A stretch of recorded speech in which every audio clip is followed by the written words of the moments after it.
tell me that I'm never gonna make it. They want me to do something that could make sense. They hate when I keep dreaming I'll be famous, but I don't give a fuck, I'ma keep chasing.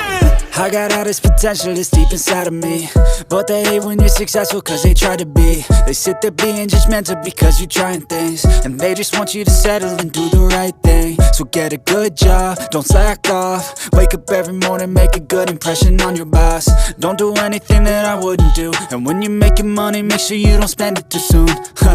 Fuck that, I'll do what I wanna do. I got a different path from everyone and that includes you. Who are you to tell me how to live life? In these times it feels like nobody's right, yeah. So I'ma figure out what else we succeed, and then invest all of my time in